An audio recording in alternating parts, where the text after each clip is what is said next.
নির্দোষ মানুষগুলিকেও তারা ফাঁসিতে ঝুলিয়েছে একটাই কারণ, তাদের ক্ষমতা, তাদের চেয়ার টিকে রাখার জন্য। উদাত্ত আহ্বান জানাচ্ছে, আসুন, আর কোনো মতবিরোধ নয়, আর কোনো মত পার্থক্য নয়, আর কোনো দ্বিধাদ্বন্দ্ব নয়, সমস্ত মত পার্থক্যগুলিকে পিছনে ফেলিয়ে আসুন সবাই ঐক্যবদ্ধ হই। আগামীর পার্লামেন্ট হোক কোরআনের পার্লামেন্ট, আগামীর পার্লামেন্ট হোক এদেশের ইনসাফ কায়েমকারী এক শ্রেণীর সৎ এবং নির্ভীক মানুষদের পার্লামেন্ট, বলেন ইনশাআল্লাহ। কোন সরকার কি বলেছে যে আমরা ক্ষমতায় গেলে কোরআন দিয়ে রাষ্ট্র পরিচালনা করব? এদের মধ্যে এতদিন যারা ক্ষমতায় ছিল কেউ বলে নাই। তার মানে এগুলো একটাও ইসলামিক দল নয়, ছিল না। যে ব্যক্তি, যে বা যেনারা এখানে যারা উপস্থিত আছেন, যারা নিজেদেরকে মুসলমান দাবি করেন, মুসলমান দাবিদার কোন ব্যক্তি আল্লাহর কোরআন ছাড়া মানব রচিত সংবিধানের রাজনীতি করতে পারে না, পারে না, পারে না। বুঝে নেন। এতদিন আমরা দেখেছি এদেশের বৃহত্তম যে দল হারিয়ে গিয়েছে একটা, আওয়ামী লীগ ক্ষমতায় ছিল, জাতীয় পার্টি ক্ষমতায় ছিল, বাংলাদেশ জাতীয়তাবাদী দল তথা বিএনপি তারাও ক্ষমতায়, রাষ্ট্র গঠন, সরকার গঠন করে তারা রাষ্ট্র পরিচালনা করেছিল। মাঝখানে আরো অনেকেই করেছিলেন। কথা হচ্ছে, আমার জিজ্ঞাসা হচ্ছে, এরা কেউই কোনোদিন আল্লাহর কোরআন দিয়ে রাষ্ট্র পরিচালনা করেন? এই কারণে স্বাধীনতার 54 বছর পেরিয়ে যাবার পরেও, 53 বছর পেরিয়ে গিয়ে 54 বছরে পদার্পণ করার পরেও এই দেশে আজ পর্যন্ত, আজ অবধি সত্যিকার অর্থেই শান্তি আসে নাই। শুধু নির্বাচনের আগে বক্তৃতা হয়েছে, গলাবাজি হয়েছে, চাপাবাজি হয়েছে, গোল টেবিলের বৈঠক হয়েছে, আমরা ক্ষমতায় গেলে অমুক করব, তমুক করব, এদেশের মানুষকে মুক্তি দিব। আসলে মুক্তি দেয় নাই, বন্দী করেছিল। বিশ্বাস করেন মুসলমান জাতি, বিশ্বাস করেন, কোরআন সুন্নাহ ব্যতিরেকে যারা এই জাতীয় বক্তৃতা প্রদান করে, এটা শুধুমাত্র গলাবাজি আর চাপাবাজি ছাড়া কিছুই না। সত্যিকার অর্থেই যদি এদেশটাকে শান্তির দেশে পরিণত করতে চাই, এদেশ থেকে সকল অপকর্ম, অন্যায়, দুর্নীতি, ঘুষ, জেনা, ব্যভিচার যদি দূর করতে চাই, আল্লাহর কোরআন দিয়ে রাষ্ট্র পরিচালনার শপথ আমাদেরকে নিতে হবে। যারাই স্বপ্ন দেখা কোরআন ছাড়া, বুঝবেন এটা ভুয়া, এটা কি? অতএব তাদের কথায় ভোলা যাবে না। কোরআন আছে যেই দলে আমরা যাব, বলেন কোরআন আছে যেই দলে আমরা যাব, মুসলমান যারা দাবি করেন আর কি। কেউ যদি অন্য কিছু দাবি করেন তা তার দরকার নাই। আপনি দাবি করবেন মুসলমান, আর মানুষের প্রদত্ত সংবিধান দিয়ে রাষ্ট্র পরিচালনার চেষ্টা করবেন, মানুষের আদর্শ ইস্তেকামাত করার প্রচেষ্টা চালাবেন, আপনি মুসলমান থাকেন কিভাবে? আল্লাহ ইবলিসকে বলছিলেন উসজুদু লি আদম, আদমকে সেজদা করো। এখানে লি আদম আছে, লাম জের লি। আদমের সরাসরি আদমকে সেজদার নির্দেশ নয়, আল্লাহ বলছেন আমার জন্য, আল্লাহর জন্য আদমকে সেজদা। আল্লাহ ছাড়া অন্য কাউকে সেজদা করা শিরক। এইজন্য আল্লাহ বলছেন উসজুদু লি আদম, আমি আল্লাহর জন্য আদমকে সেজদা করো। আদমকে সেজদা কি ইবলিস করেছিল? তাহলে ইবলিস আল্লাহর হুকুম মানে নাই কয়টা? ওই একটা, আবা ওয়াস্তাকবার ওয়া কানা মিনাল কাফিরিন। ইবলিস অস্বীকার করলো, অস্বীকার করার কারণে কাফের হয়ে গেল। তাহলে ইবলিস যদি আল্লাহর একটা নির্দেশ অমান্য করার কারণে ইবলিস যদি কাফের হয়ে যায়, আল্লাহর কোরআনুল কারিমায় সরাসরি প্রত্যক্ষ এবং পরোক্ষভাবে 93 বার এই কোরআনে বলা আছে দিন কায়েম করো। কয়বার? 93 বার আল্লাহ বলছে আমার পৃথিবীতে আমার জমিনে দিনটা কায়েম করো। এই চেষ্টা করা, দিন কায়েমের পক্ষে থাকা, আল্লাহর কোরআন দিয়ে যারা রাষ্ট্র পরিচালনা করতে চায় তাদের পক্ষে থাকা, তাদের মিছিলে যাওয়া, তাদেরকে ভোট দেওয়া আপনার জন্য ফরজ। তাহলে আপনি যে ঘুরে গিয়েছেন, তাহলে আপনি কি আছেন? ইবলিস যুক্তি দাঁড় করাবে কিয়ামতের মাঠে, আল্লাহ আমি তোমার একটা আইন না মানার কারণে আমাকে তুমি অভিশাপ দিয়েছিলে, কাফের হয়ে গিয়েছিলাম, তোমার এই বানি আদম কতগুলো আইন অমান্য করেছে, অতএব তাদের চেয়ে আমি আজ ভালো আছি। যুক্তি দেখাবে ইবলিস। আপনি চিন্তা করেন তো, আপনার জীবনে আপনি কত আল্লাহর আইন অমান্য করেছেন। তাহলে আল্লাহ বলছে একজন মুসলমান যে ব্যক্তি কোরআনে বিশ্বাস করে, যে ব্যক্তি কোরআন বিশ্বাস করে যারা, তাদের জন্য আল্লাহ বলছে আন আকিমুদ্দিন, দিনটা কায়েম করে দাও।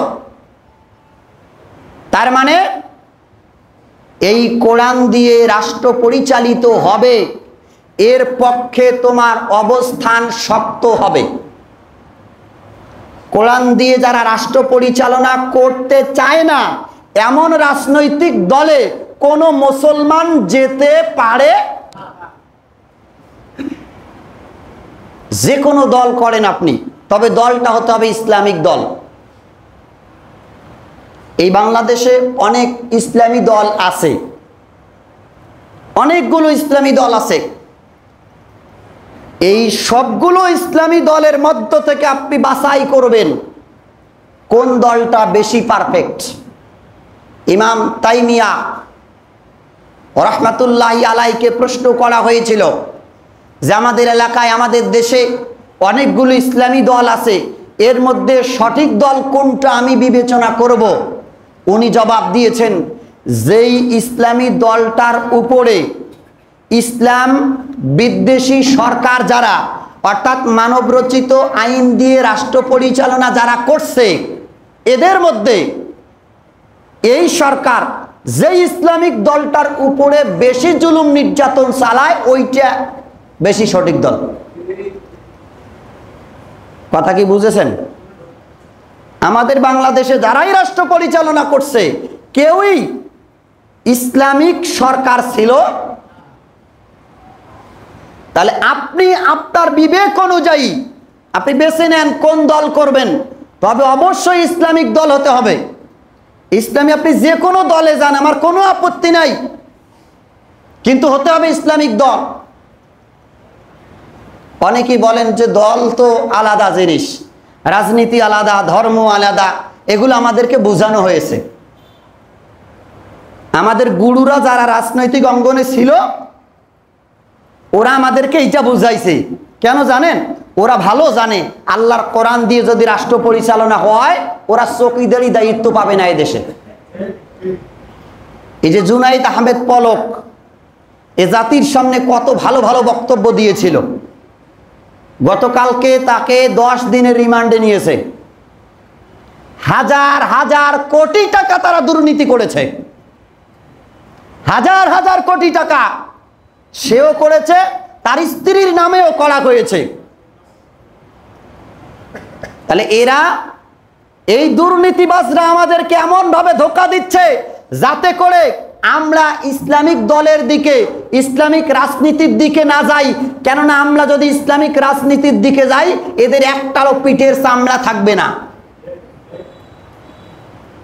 দুর্নীতির কোন স্থান ইসলামে নাই।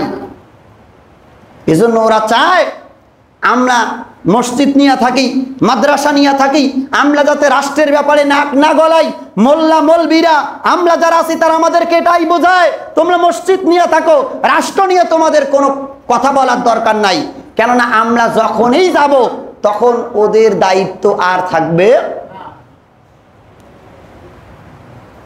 যদি ইসলাম কায়েম হয়ে যায় তাহলে রাস্তা পরিষ্কার করার জন্য যে কর্মীরা থাকবে তাদেরকেও কোরআন হাদিস থেকে প্রশ্ন করা হবে। কোরআন হাদিস যদি না জানে তাহলে তাদেরকে রাস্তার পরিষ্কার পরিচ্ছন্নকারী হিসাবেও নিয়োগ দেওয়া। যারা ক্ষমতায় ছিলেন এতদিন, তাদের ভিতরে কোরআন হাদিস কয়জনে জানতো? সালমান রহমানের একটা বক্তব্য শুনলাম গতকালকে, দরবেশ বাবা বক্তব্য দিয়েছিলেন যে আমি হাদিস সব মানি না, সহি হাদিস মানি, ভালো কথা। আর কোরআনের ব্যাপারে তেমন সন্দেহ নাই, তেমন কথা নাই, তবে কিছু কিছু বিষয়ে আছে।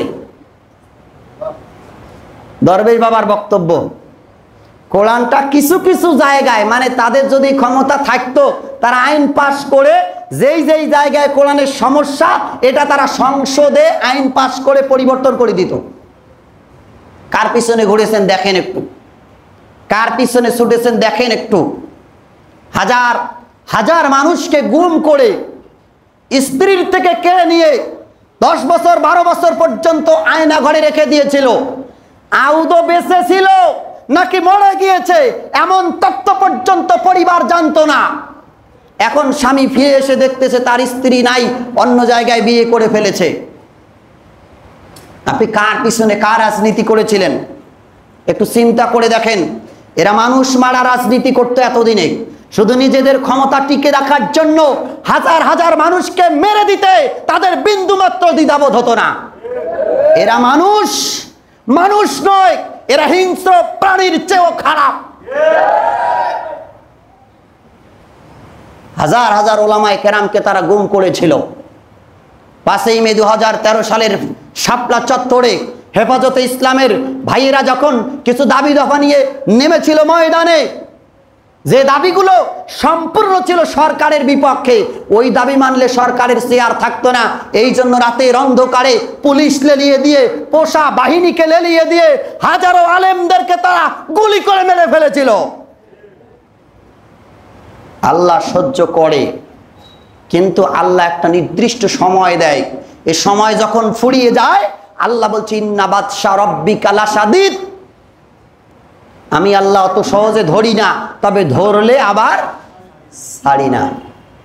প্রিয় ভাই, আপনাকেই বলছি আপনি কার পিছনে ছুটছেন একটু চিন্তা করেন। ইয়াওমা নাদউ কুল্লা উনাসিম বিইমামিহিম, কিয়ামতের ময়দানে সূরা বনী ইসরাঈলের 71 নম্বর আয়াত আল্লাহ বলছেন কিয়ামতের ময়দানে তোমাদের প্রত্যেককেই আমি আল্লাহ ডাকবো তোমাদের নেতা সহ। কি সহ? নেতা যদি হয় ঘুষারু, নেতা যদি হয় সুদারু, নেতা যদি হয় মানুষ মারা, নেতা যদি হয় খুনি, নেতা যদি হয় গুমকারী, নেতা যদি হয় রড চুরিকারী, নেতা যদি হয় চরিত্রহীন, ওই নেতার পিছনে গিয়ে আল্লাহর জান্নাত পাবেন, এইটা কি কামনা করেন? জোরে বলেন। এমন নেতা বানাতে হবে, এমন নেতা বানাতে হবে যেই নেতা নিজে কোরআন মানে, কোরআন সুন্নাহ অনুযায়ী চলে, কর্মীদেরকে কোরআন সুন্নাহ অনুযায়ী পরিচালনা করার আদেশ দেয়। সবার পিছনে ছোটা যাবে না। তাহলে দিন কায়েম করা, দিন যদি কায়েম হয়, বিশেষ করে আমাদের এই ছোট্ট দেশ, প্রিয় ভূমি, মাতৃভূমি, এ দেশে যত প্রাকৃতিক সম্পদ আছে, যত প্রাকৃতিক সম্পদ আল্লাহ দিয়েছে, এই জন্য এই দেশটার প্রতি ভারতের চোখ বেশি।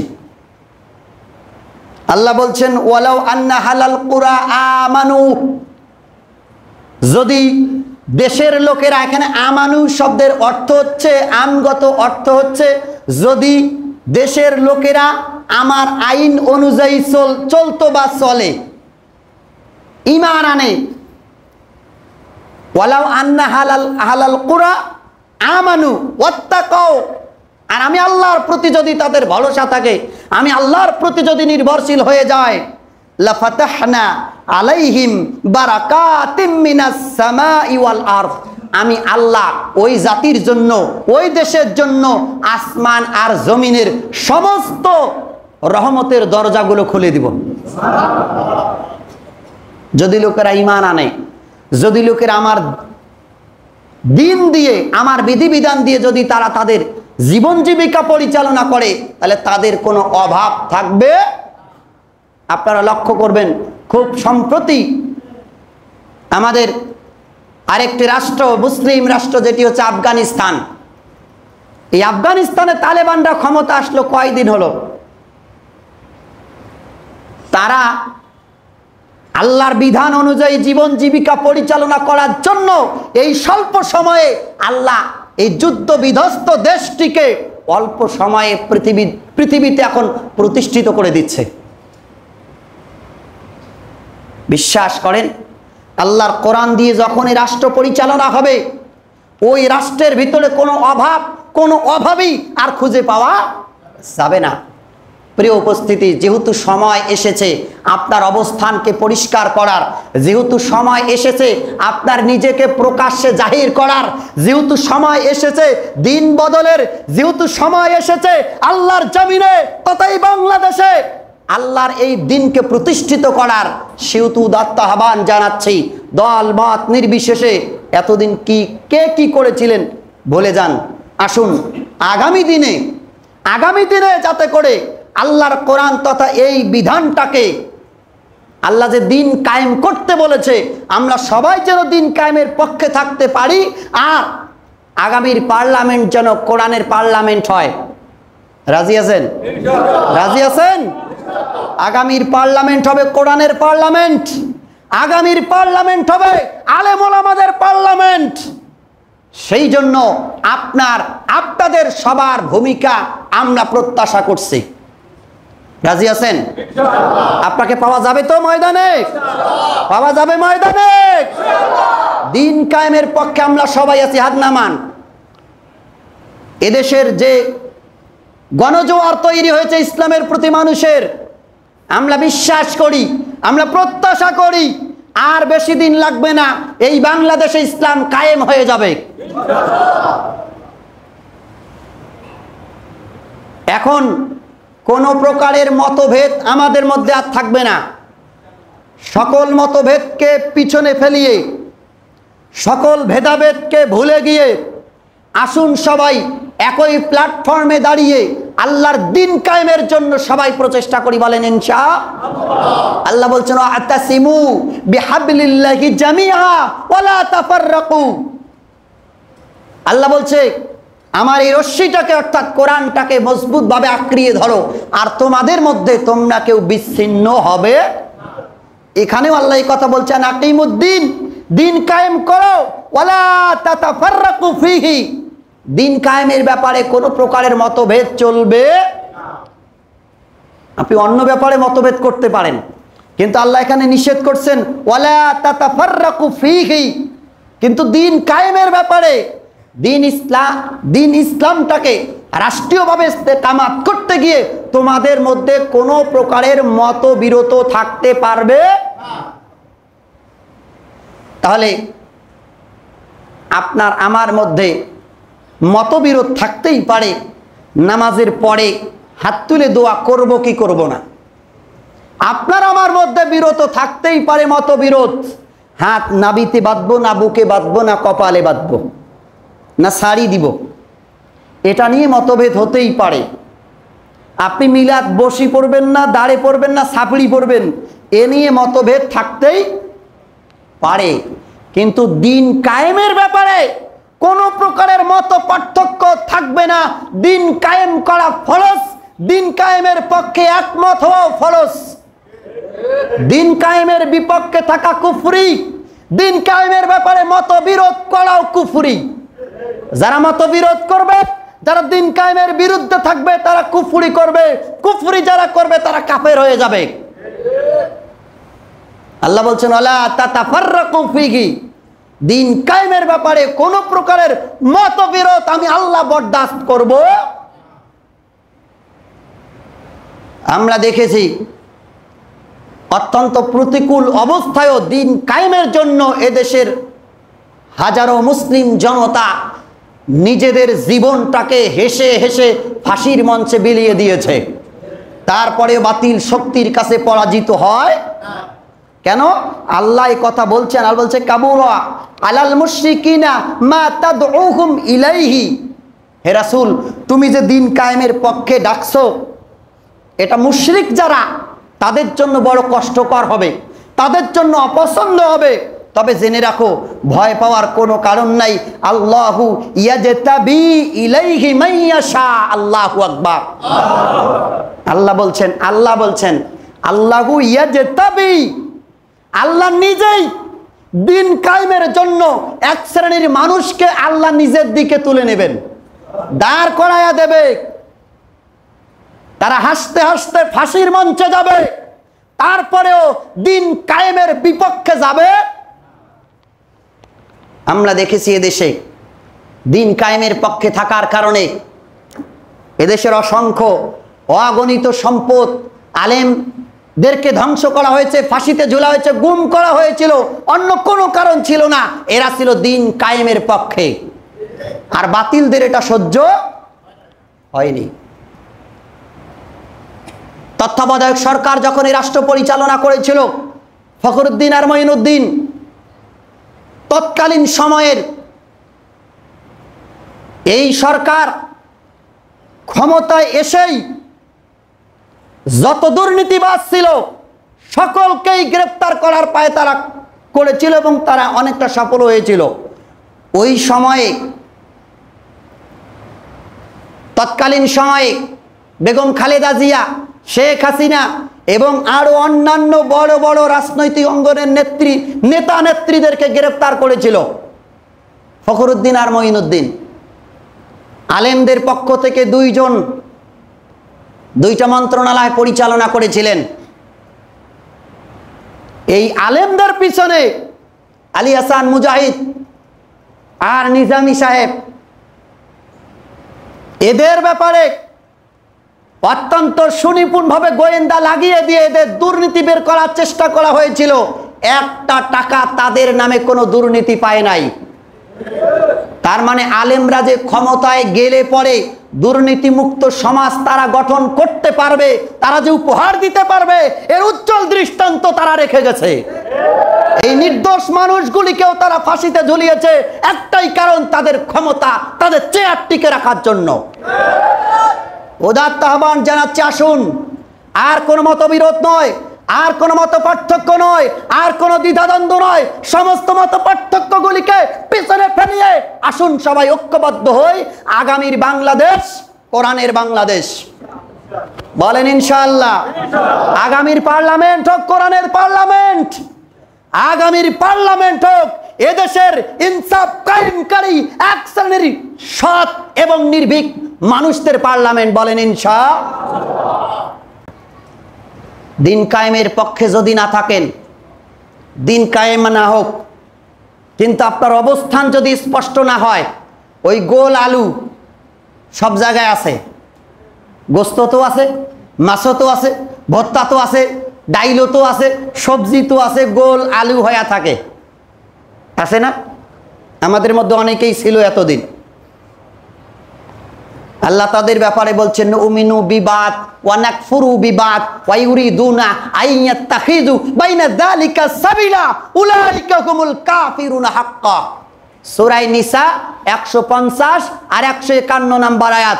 আল্লাহ বলছে, যারা গোল আলু হয়ে থাকবে, সবাইকে ঠিক রেখে যারা চলবে, অর্থাৎ কাউকে বেজার করে না, সবাই ঠিক, সবাইকে খুশি করে, আল্লাহ বলছে উলাইকা হুমুল কাফিরুনা হাক্কা, এরাই সমাজের টাটকা কাফের। কি কাফের? এটা কি আমার ফতুয়া? হ্যাঁ, এখন আপনি যদি গোল আলু হয়ে থাকেন, তাহলে আপনিও সমাজের টাটকা কাফের। তওবা করেন এতদিনের জন্য, এখন আল্লাহ যেহেতু সময় দিয়েছে, আপনার অবস্থান ক্লিয়ার করুন। মরে গেলেও রাষ্ট্র কায়েম না হোক ইসলামিক, আপনার চৌকিদারি দায়িত্ব আল্লাহ দেয় নাই, আল্লাহ আপনাকে চেষ্টা করতে বলেছে, আপনার অবস্থান ক্লিয়ার হতে বলেছে। আল্লাহ কিয়ামতের মরার পরে ফেরেশতারা এসে দেখবে কাগজ যে দিন কায়েমের পক্ষে ছিল, হয় নাই কায়েম, হয় নাই, পক্ষে থাকার কারণে আল্লাহ যদি চান মাফ করে দেবেন। আর দিন কায়েমের বিপক্ষে যদি থাকেন, তাহাজ্জুদ গুজার হলেও ফেরেশতারা এসে যখনই দেখবে দিন বিরোধী ছিল, বলবে যে এটাই আবু জাহেলের উত্তরসূরি, চান্দি গরম, হাতুর দিয়ে এমন মার দেবে কাজ হবে না। ওই যে আমলা মাহফিল বন্ধ করে দিত, দায়িত্বশীলদেরকে ফোন দিতাম, ভাই মাহফিল বন্ধ, কয় ভাই করার কিছু নাই, উপরের নির্দেশ। নির্দেশ কিসের? ফেরেশতা যখন হাতুর দিয়া বাড়ি দিবে, চিৎকার করবেন, কাঁদবেন, পায়ে ধরতে চাবেন, কত কাকুতি মিনতি করবেন, ফলাফল হচ্ছে করার কিছু, নির্দেশ উপরের। এরা তো তাও শুনতো, ও ফেরেশতা তো শুনবেও না, ও তো একদম বধির, বোবা বধির, চোখে দেখেও না, কানে শুনেও না, মুখে কথা বলতেও পারে না, এমন ফেরেশতা পাঠিয়ে দিবে আল্লাহ। ওটা কাকুতি মিনতি করিয়া কোনো কাজ। অতএব সময় এসেছে নিজেকে পরিবর্তনের। আসুন সবাই দলমত নির্বিশেষে, সকল ভেদাভেদ ভুলে গিয়ে আসুন একই কাতারে